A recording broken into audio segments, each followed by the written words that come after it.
My name is Beth Johnston. I am the Chief Communications Officer here for Lindbergh Schools, and I would like to thank all of you for joining us tonight for our speaker series, which is how to apply for scholarships. We have two speakers with us tonight. We have Kate Keegan, who is our Lindbergh High School College and Career Counselor, and we have Kate Keegan, who is the Director of the Lindbergh Schools Foundation. So without any further waiting, I will hand it over to Erica and let her get started. That my camera is not working, so you don't have to look at me anyway, because I'm going to go ahead and share my screen and we're going to look at some slides here. First, I'm just going to quickly tell you a little bit about the Lindbergh Schools Foundation. If you don't know about us, a lot of times you get to your child being a junior or senior, and this might be the first time you're being introduced to us, so I'll give a very quick introduction. The Lindbergh Schools Foundation has three partner programs: the Alumni Association, Lindbergh Lights the Way, and brand new this year, Lindbergh Retired Educators came under our umbrella. The Lindbergh Alumni Association has a couple of main things that they do each year. They have an annual trivia night where they raise money for scholarships, and then they also have a yearly Distinguished Alumni Awards banquet. They alone, through the foundation, have given out almost $150,000 in scholarships. Lindbergh Lights the Way, you may have heard about their different programs. They really are focused on helping our underserved children, our children who may be in need or in crisis. So there's lots of different programs that they handle. And then a big piece of what we do, and this may be where you've heard about the foundation, is that we give out innovation grants. So our teachers and our staff are able to apply for $500 grants year round for things that they may need or want for their classroom or for curriculum. Here's some of the more recent ones that we were able to go and award to some of our teachers. So that's a really fun piece that we do. And then why we're here tonight to talk about scholarships. So since the foundation began back in 1998, I believe, we have given away more than $750,000 in scholarships to seniors. And this May, we anticipate to give away another 90,000 plus. Here's a few pictures of some of our students at our scholarship night that we had, our foundation scholarship night last April. So how does your child get a piece of this $90,000 scholarship pie? How do we get your kiddos up on that stage? And that's what we're going to talk about tonight. You need to first ask, and if there are students listening, ask this to yourself. Parents, if you're listening, ask your child, would you rather spend hours filling out the scholarship applications or years paying off student loans? And I'll tell you, as a mom of a child who's in college, filling out those scholarship applications really can pay off. So for the foundation scholarships, this is the timeline. On September 12th, the scholarship application opened on campus for all your students. Every senior was added to it. It's a campus course. If for some reason they don't have that campus course when they go to their campus page, they can either email me or Mrs. Keegan, and we can give them a code that will get that right on their campus for them immediately. I also was able to share the process of applying for a scholarship through all of the senior PAC classes back in early September. I did a walkthrough video and encouraged all students to follow along that walkthrough so that they could be actually beginning their application with me in real time. So hopefully all the students have begun that. So September, October, November, December, this is all work time for students. And I will tell you, not all of the scholarships are out there. As I receive contracts and payments from my donors, I do go into Canvas and add new scholarship opportunities as that happens. So every couple of weeks, I'll send out an announcement through that Canvas course saying, hey, everybody, there's some new scholarships. Here's what they are. Make sure to take a look. And then this last date, this is the most important, January 9th, all applications will be due. So like I said, now through January 9, you work and apply. Then after everything is turned in mid-January, we will double check that all applications are anonymous. And then we will send them to our donors for scoring and selection. And then in February, all of the scholarship applications are reviewed and graded. And everybody's like, why does it take so long? I turned in January 9th, but we don't find out until March. Well, last year, 850 applications were turned in. It just simply takes time. And then in early March, students will get an email from me one way or another if they are receiving a scholarship or if they are not. And if they are receiving one, they will get invited to the foundation scholarship night. And that night this year will be Wednesday, April 5th. And they will receive their awards and their checks that night. So let's look at Canvas. I'm going to go ahead, like my note that says go to Canvas. I'm going to open up my Canvas. Can you see this good? Yes. Okay. So I am in student view, hoping that this looks like what you all will see. I'm going to leave student view and show you one more thing, especially parents. If you go to your dashboard, and students know this, but parents may not, you will see this if they are enrolled in the course. It'll say Foundation Scholarships 22, 23. If you're not seeing this on your dashboard, that's when you need to get into contact with Mrs. Keegan or myself so we can get you guys added to that. You should all have that. Okay, so that's where you'll start. Dashboard, click on that, and then I'll go back to student view so it looks like your view and not mine. Okay, once you're in, it's pretty straightforward. Everything you need to know is here. So you can click here to start. And once you're in, you're going to go to number 1, start here. And you're going to click through, and each thing will tell you exactly what you're supposed to do. So we'll just peek at this really quickly because I'm sure you all can figure this out. But once you click in, this part 1 is the general information that all applicants have to complete. When you click for the form, and this is going to happen every time, it's going to ask you if you'd like to make a copy. Make a copy. I encourage the students to make a Google Drive folder that's specific to their scholarships. So you're automatically saving this into that folder. And the first thing you have to do is send me or Mrs. Burns an email, and we're going to give you the scholarship ID number. Once you've gotten that scholarship ID number, that's going to go on everything. You're going to fill out this entire form and take your time. Doesn't have to be turned in until January. Make sure that you have everything on here. Now I want to pause. I know I'm giving a ton of information.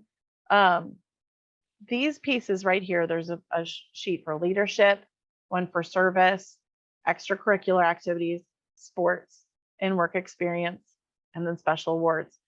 If you don't have a senior, if you're on here and you have a freshman or even younger or sophomore or junior, right now, start keeping track of those special achievements, the different things that your kiddos are involved in. And if you are a senior, you can brainstorm, look back at calendars. And some people get tripped up on service and different things. Really think about different volunteer things that you've done in your neighborhood, at church, for any other groups that you've been in.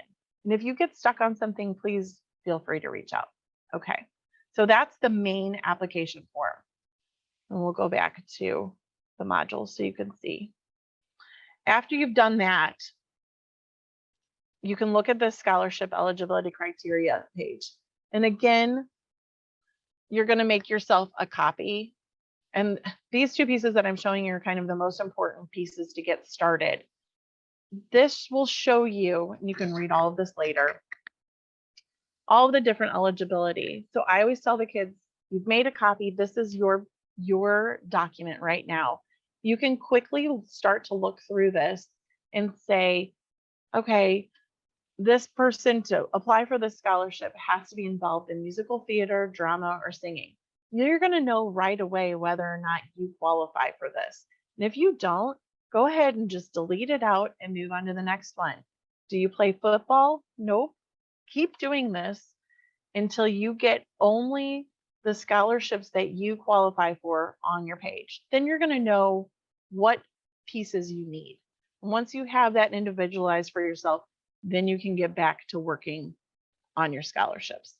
So those are the two, 1A and 1B, that you kind of need to know.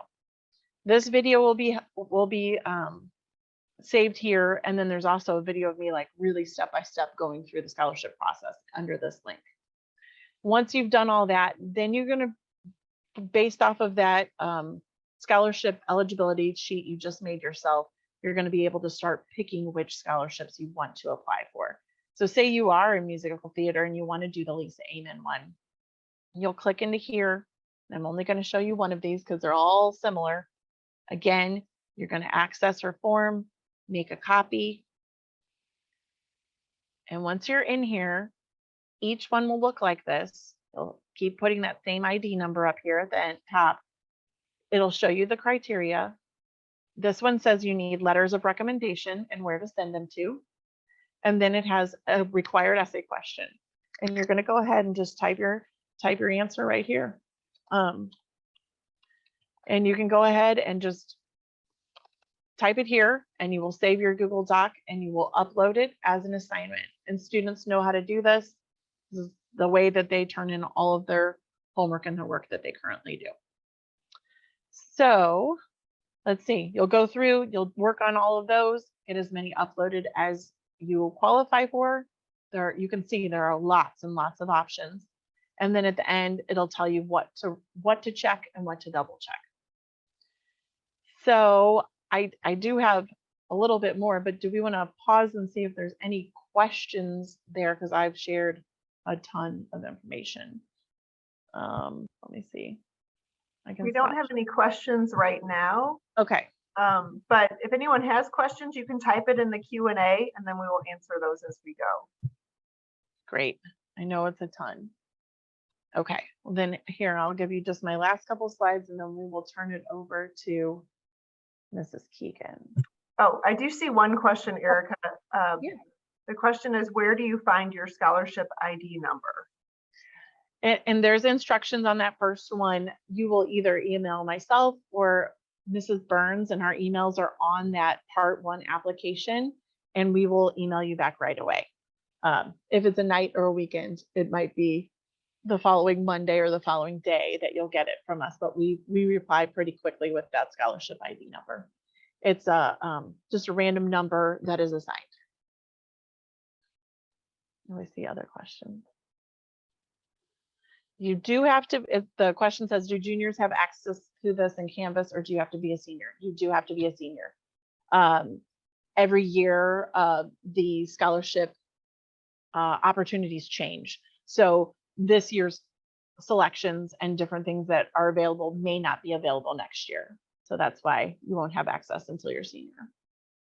Letters of recommendation can be used for multiple applications. Yes, you can do that. And letters of recommendation required. Okay, Michelle and Carrie asked us the same question. You can have one teacher write one letter that will cover multiple scholarships, unless you'll see in there, if there's specific things that they want you to write about, then you may need to ask them to do two, but generally you can just do one. The scholarship ID identifies your child with other names. Yes, I, myself, Erica Keating, and then the counseling office, there's one person at the counseling office. We're the only two that have that information. So no one will know whose application they're reading.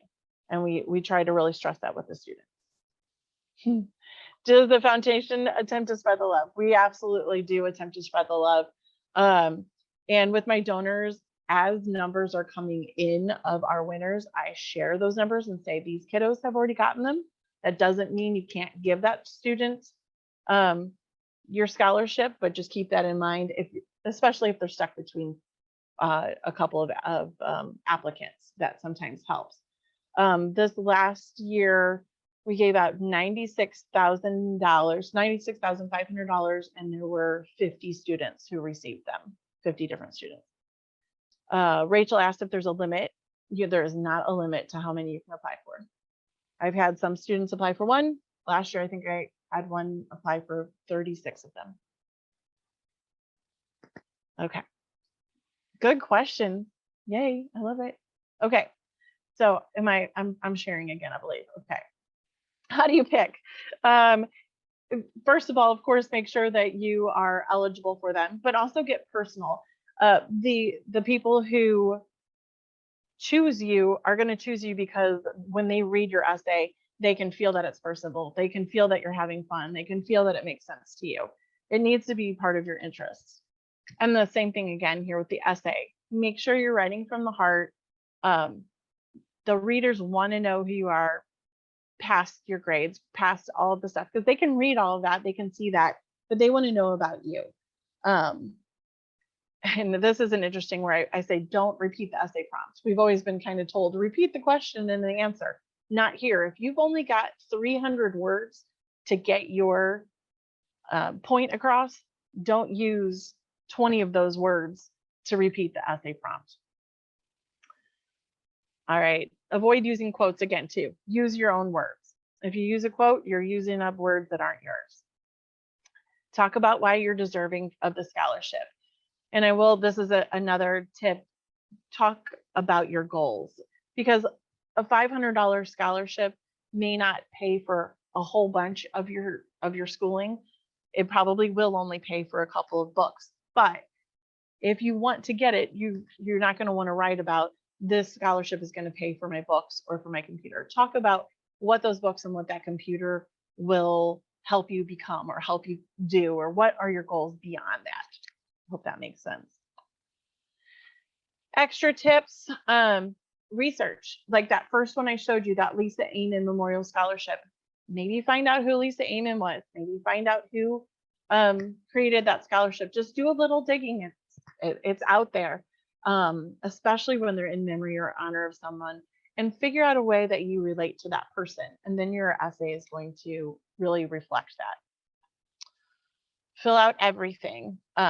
Mrs. Burns and I, that's the other person in the counseling office that helps me review these. If we see that a part it has been skipped, we won't let you submit it. Really, we'll send you some feedback and let you know and say we've kind of given you 50%. We use the grades just so you know that we've received it, and then once you've filled everything out, we'll give you 100% on that. In these parts that say, if it says it's optional, I do it anyway. If there's an optional recommendation letter, get the recommendation letter. I know it's an extra step, but somebody else out there is going to have done it, and that can push them ahead of you. And when you're finished, proofread. Have multiple people read it, at least one other person read it, a friend read it. You can come to, I don't grade or do any selections. So with Mrs. Keegan, we do a couple of help sessions in December before the scholarships are due. We'll read them for you. Show up to those help sessions, do whatever we can. Let's see. And then there's some other scholarship resources on here. We do share out this slide deck, and Mrs. Keegan's going to talk about a whole lot more options. So before Mrs. Keegan starts, I see there's a couple of different questions here.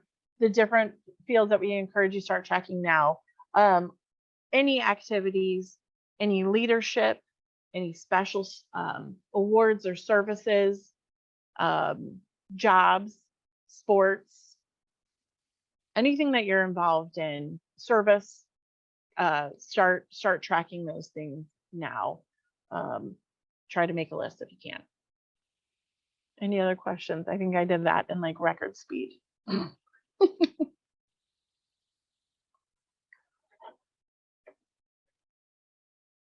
All right, well, if no more questions for me, we will pass this over to Kate. Kate, I'm going to go ahead and advance the slides for you, but you just take it away.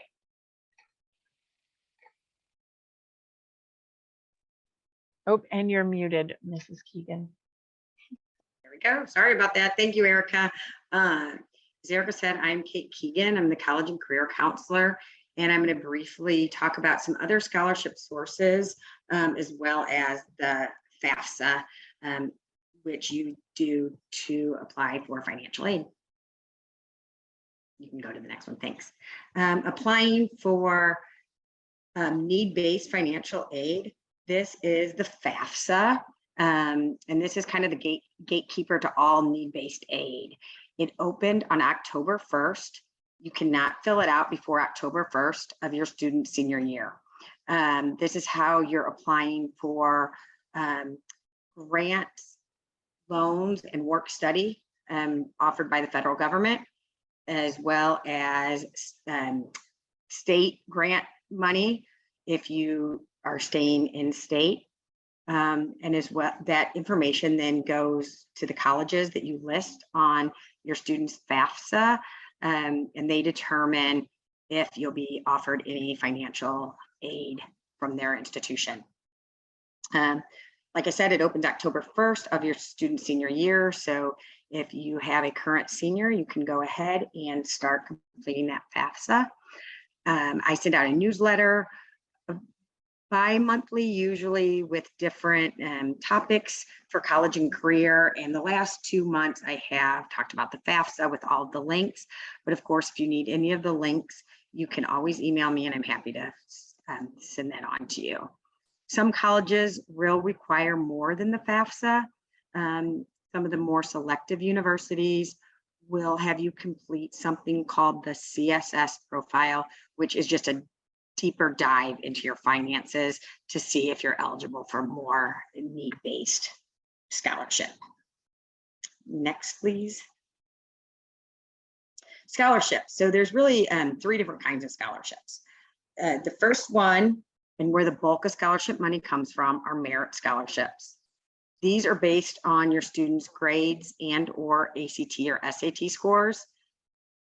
Oftentimes, if a student is applying to, say, Mizzou, SLU, University of Kansas, they fill out the application for admission. And based on that information, the university will let the student know if they are automatically eligible for any merit-based scholarships, strictly based on that ACT and or GPA. In addition to that, some schools will have, well, I shouldn't say in addition to, with these merit-based scholarships, some schools, it's just as easy as applying for admissions. Some schools, you actually have to apply for the merit-based scholarships. All that information is usually pretty clear on the college's website. However, if you ever have questions, you can always reach out to the admissions representative from the school, and always read the emails from the colleges, because there always is really good information in there, oftentimes about scholarship and how to apply. So that's that first kind of scholarships, the merit-based and usually automatic just by applying. The second kind of scholarship are competitive scholarships offered by the university. These are scholarships that you have to fill out a separate application, and then you're competing against others. Usually it's after you've either applied to the university or you've been accepted to the university. So typically, once one of those 2 things have happened, the university will reach out to you and let you know how to access the competitive scholarships. Again, all this information is on the university's website telling you what their procedures are. So for those competitive scholarships, it will be a separate application and it will have a separate deadline from the admissions application. So you just want to make sure that your student is paying close attention to all of the deadlines. They want to make sure that they don't miss any. The third kind of scholarships are private scholarships, and these are not affiliated with the universities at all. They can be awarded by businesses, agencies, organizations, and clubs. A perfect example of these are those Lindbergh Foundation scholarships. So these can be used anywhere that your student chooses to go to school. Not always, but most often it's a one-time sum that they're being awarded.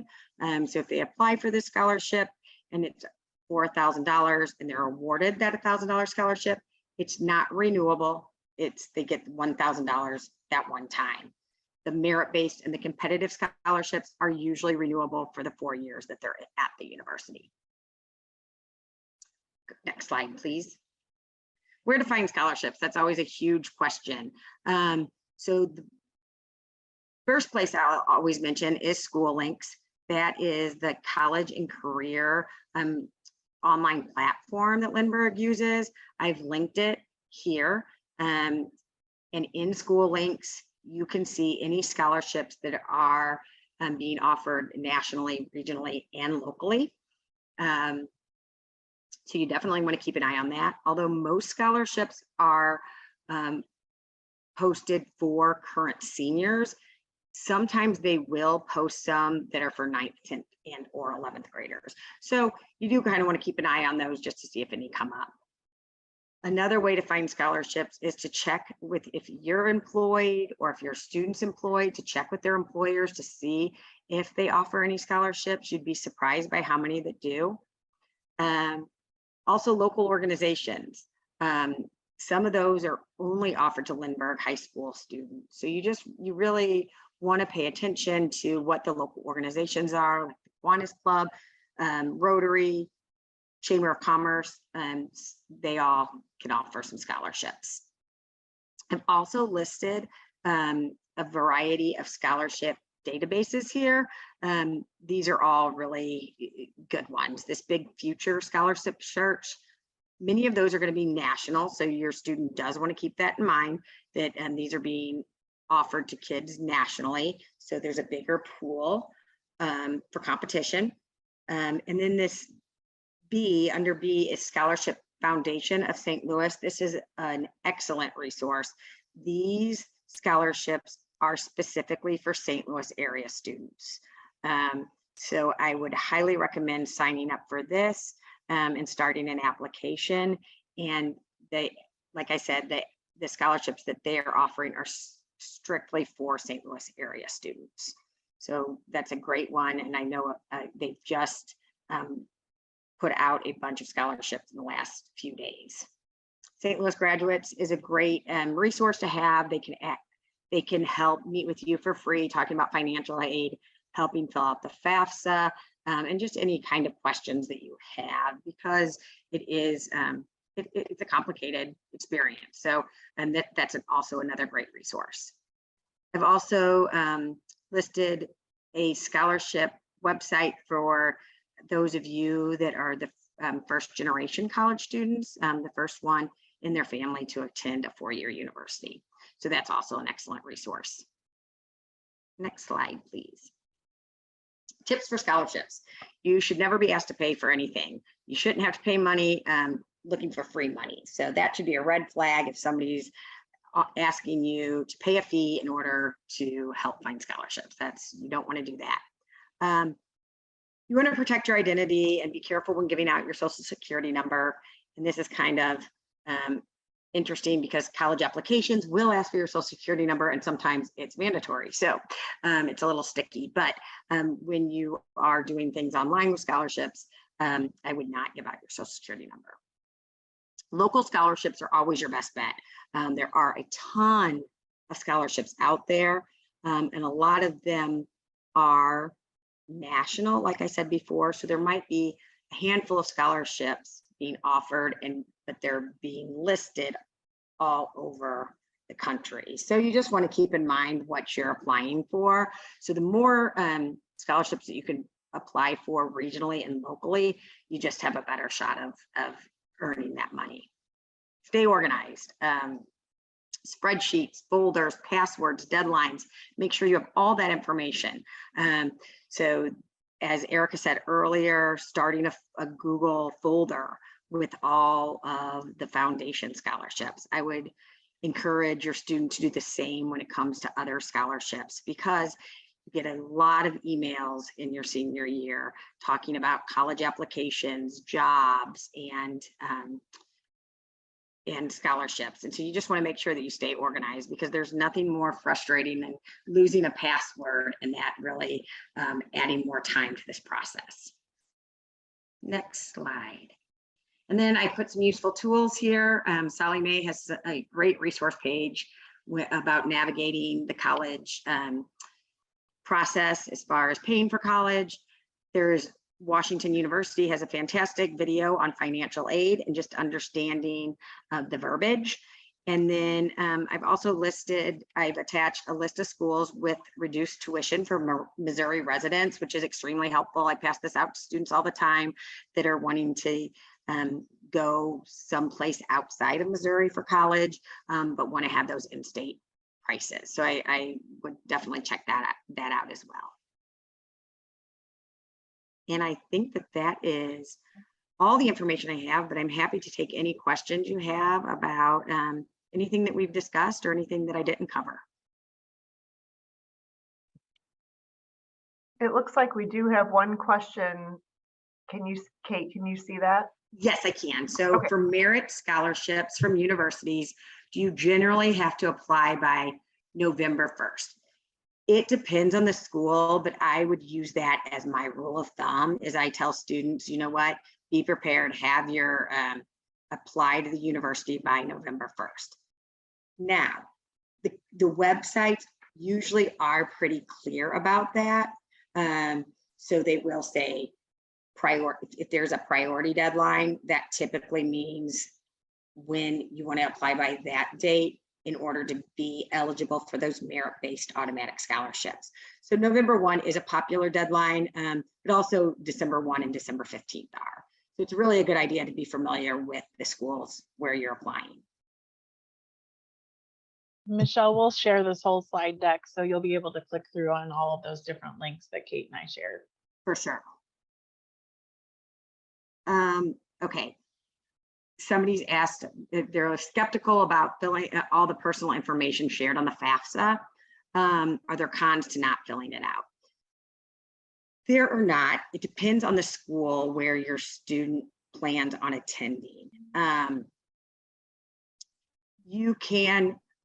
Many schools, it's up to you if you want to apply for the FAFSA or not. There are some schools, however, and typically they're the highly selective. So think Washington University, any of the Ivy Leagues, Vanderbilt. A lot of those will require it for your student to be eligible for any scholarships. So you really want to be familiar with the university and see what they require. So that really is just specific to the university.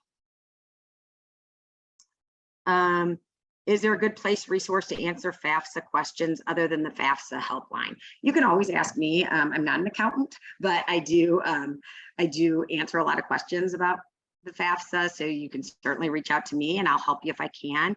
If not, I've linked a couple of links here with some information, but also the St. Louis Graduates Foundation that I've listed here is a great resource. It's a free resource and they're happy to talk to people through their questions. Will any transcripts be automatically sent anywhere, or will requests need to be made for each one separately? Are you referring to for college applications or for scholarships? As far as the transcripts, if you're speaking about college applications, you do need to request those in-school links because I would never know where a student would be applying unless they put that in school links, and then that's when I know that I need to send the transcripts. And if you have questions about that, please reach out to me and I'm happy to answer that. And that's the same with scholarships. Let's see here. What if our student doesn't know where they want to attend or even apply yet? Must that be decided first before applying for scholarships? No, you can apply for scholarships before you know where your student will be attending. On the foundation, there will be a space where you put if you have applied and if you've been accepted. So if you haven't, maybe there is a just right in there in that information you're still rating, you're not sure where you're going as far as that goes for ours. And there's another question here. Is it correct that having multiple children in college is no longer a consideration on the FAFSA? They still do ask that question. So I've heard that rumor before, but they do still ask that question. So I would imagine that they take that into consideration still. And somebody asked again about the slides being shared, and yes, we will share the slides. And you can go to the foundation's website, lindberghschoolsfoundation.org, and we will have it this all posted and shared on there. And then this video will be on Lindbergh Schools YouTube channel, and we will email out the slides. What other questions? Anything else? I would also add that we will put a link to this presentation in Dr. Cochran's eNote, and we can link to the slides from there as well. Great. And please feel free to email me with any questions that you have about anything we discussed tonight or anything that we didn't cover. I'm always happy to answer those questions. Oh, there is a couple more questions. Keep asking questions, no problem, that's fine. Yeah, it's not a problem. How to look for Missouri scholarships. I've seen in a lot of different states. Kate, do you? That is, you just have to, that St. Louis, the St. Louis scholarship website that I put out, I would really start there. Also, obviously the Lindbergh Foundation scholarships. And then in school links, we have it broken down by scholarships and then district posted.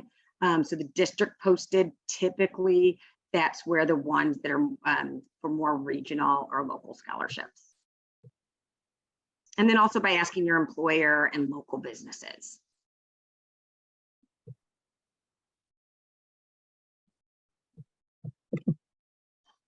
Is it very difficult for students to get merit scholarships? So it depends where they're planning on applying, but most schools, most state schools. So I'm going to use University of Missouri as an example. If you go to Mizzou's website and you type in freshman merit scholarships, they will tell you exactly what your student needs, not only to just get accepted, but also in order to be considered for scholarships. So it'll say, for example, and I'm just making up numbers, but if you have a 28 on your ACT and a 3.4 GPA, you'll get $3,500 off a year.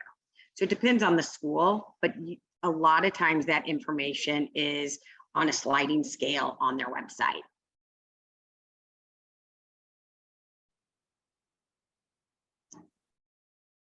And then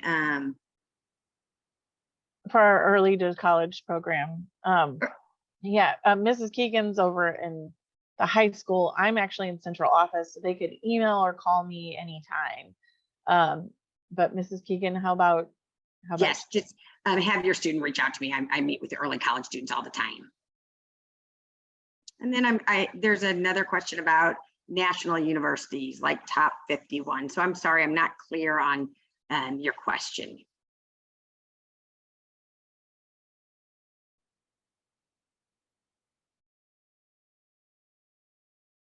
And if you want to email me that question. For national universities, for merit scholarships, I'm not as familiar with the national universities, but I'm happy to look into that information for you.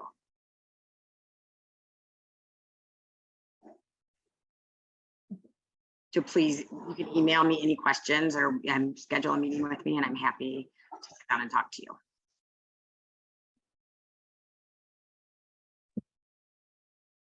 Okay, we'll give everyone a minute to, if you have any last questions, to go ahead and type in. But thank you, Mrs. Keegan. Thank you, Erica, for being here today and for sharing this really helpful information. Like I said, we'll share out a recording of this in the eNotes, and this will all be available on the Canvas course as well. So thank you, everyone, for joining us tonight. We really appreciate you being here, and we hope everyone has a great night.